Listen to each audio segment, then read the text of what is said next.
jangan melenceng loh, jangan menyimpang loh, Anda jangan mau ditekan sana tekan sini. Jangan dikaitkan dengan ideologi. Kita bangsa yang besar, kita punya ajaran berdiri di atas kaki sendiri, tidak pernah ada impor. Jangan retorika. Pemirsa, kami kembali lagi bersama Pak SBY. Pak SBY, tadi kita sudah bicara mengenai kondisi pembangunan dan ada dampaknya terhadap masyarakat. Dan ini kita lihat bahwa ada kesenjangan ekonomi yang makin jauh. Jadi rasio meningkat. Ini kira-kira bagaimana, Pak, menurut Pak?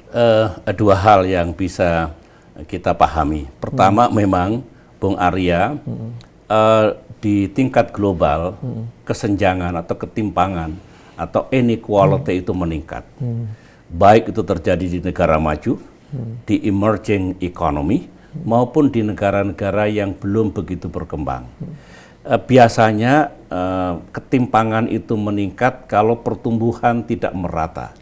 Nah, pengalaman menunjukkan negara emerging market seperti Tiongkok, Brazil, India, Rusia, Afrika Selatan, sebetulnya termasuk Indonesia, Turki, dan lain-lain, itu ketimpangan itu tanpa disadari juga meningkat.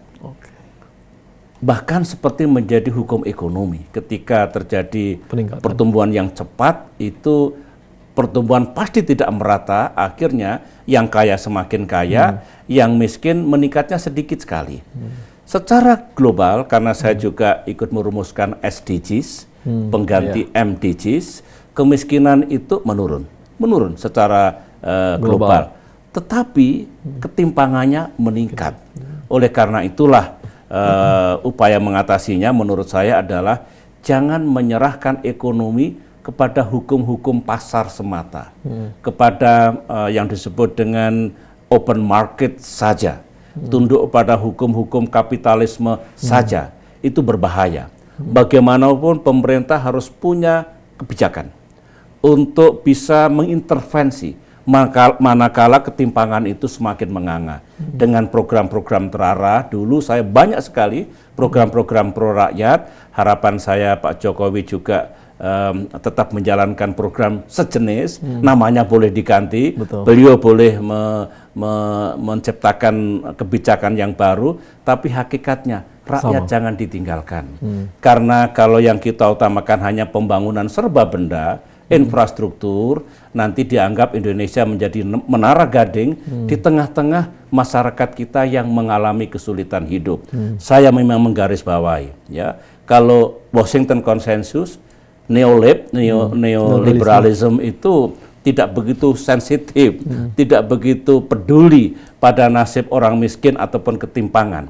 Tapi kita kan punya falsafah Pancasila, keadilan sosial bagi seluruh rakyat Indonesia. Kitalah yang harus betul-betul sadar. Jangan sampai secara global, secara regional, bahkan nasional pun ketimpangan ini menjadi-jadi tanpa ada upaya kita untuk menguranginya secara signifikan. Ada satu problem besar juga di kita ketika regulasi-regulasi yang dianggap Pak menghambat investasi seperti Perda dihapuskan dan sebagainya. Padahal di sisi lain orang mengatakan bahwa ini sebenarnya adalah untuk menahan juga neolib.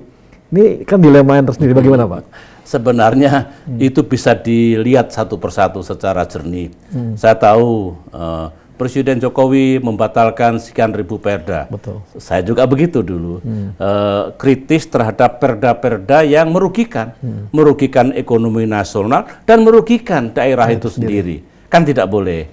Tetapi kalau perda itu betul-betul sesuai dengan kearifan lokal, melindungi kepentingan masyarakat lokal untuk tidak begitu saja diserbu oleh kaum investor yang tidak peduli pada nasib mereka semua, itu masuk akal. Jadi menurut saya bukan berapa banyak perda yang dibatalkan, tetapi perda mana yang harus kita review dan batalkan. Intinya satu, kalau perda-perda itu mengganggu ekonomi bersama, ekonomi nasional, tentu tidak tepat. Tapi kalau perda itu betul-betul dimengerti tujuannya, melindungi kepentingan saudara-saudara kita, tanpa mengganggu kepentingan nasional, tentu kita izinkan. Itulah keniscayaan dari desentralisasi. Itulah keniscayaan dari otonomi daerah yang harus sama-sama kita hormati. Baru Pak berangkat dari kondisi tadi ya, bahwa memang ada perda-perda ini untuk ini. Apakah ini juga bagian untuk menahan supaya masyarakat itu tidak terlalu jatuhnya jauh gitu terhadap kondisi ekonomi ini gitu? Terpulang ya, karena perda itu banyak sekali. Betul. Kalau perda investasi misalnya, itu mengatur syarat-syarat untuk berinvestasi di kabupaten itu, di kota itu, di provinsi itu, sepanjang tujuannya investasi diperlukan memang harus masuk, tetapi ingat, jangan sampai membuang masyarakat lokal atas nama investasi, kemudian tenaga kerja pun tidak mewadai tenaga kerja lokal, lantas katakanlah daerahnya tidak dapat apa-apa, tentu itu tidak tepat ada kebijakan investasi seperti itu. Saya kira akan ketemu kok mana-mana perda ataupun pilihan kebijakan yang tepat di seluruh tanah air. Nah, kemudian Pak, setelah sekarang kita lihat bahwa kondisi tadi ekonomi dan artinya yang kaya dan miskin makin jurang makin besar, kira-kira bagaimana Pak menahan supaya kondisi ekonomi kita lagi di luar lagi berdarah juga, di dalam juga masih menjaga untuk itu. Nah, kira-kira kebijakan apa yang kira-kira bisa Bapak kasih masukan supaya paling tidak menjaga masyarakat ini bisa tertahan, tidak jadi jatuh terlalu jauh gitu? Ya, saya menggarisbawahi perlunya menciptakan lapangan pekerjaan. Oke. Kalau rakyat kita tidak punya pekerjaan, dia tidak punya income, tidak punya penghasilan, bagaimana mencukupi kebutuhan sehari-harinya, barang dan jasa yang diperlukan tidak ada.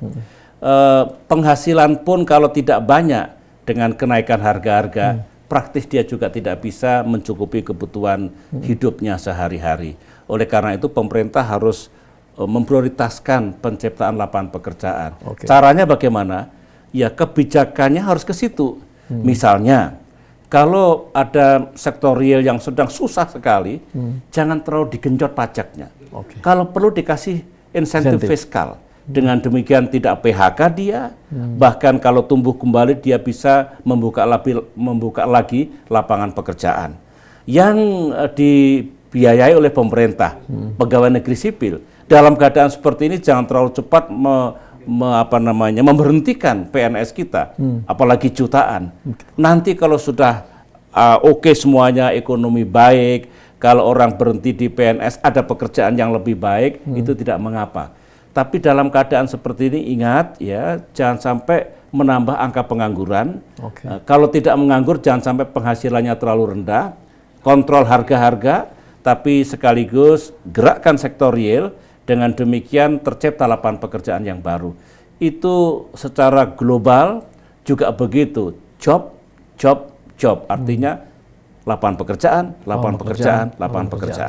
Nah, di samping itu Pak, sisi lain ada juga yang harusnya, yang sekarang ini kondisinya adalah, tadi Bapak bilang kontrol harga. Ini kira-kira bagaimana Pak? Karena kan sekarang ini kemarin agak kesulitan juga pemerintah untuk menahan harga ini. Naiknya terlalu bumpy Pak, jadi kira-kira gimana? Sebetulnya Bung Arya ya, karena 10 tahun saya mengelola mudik lebaran ya, itu menjelang bulan puasa, selama bulan puasa, menjelang lebaran itu ada kenaikan harga-harga, itu itu pasti terjadi.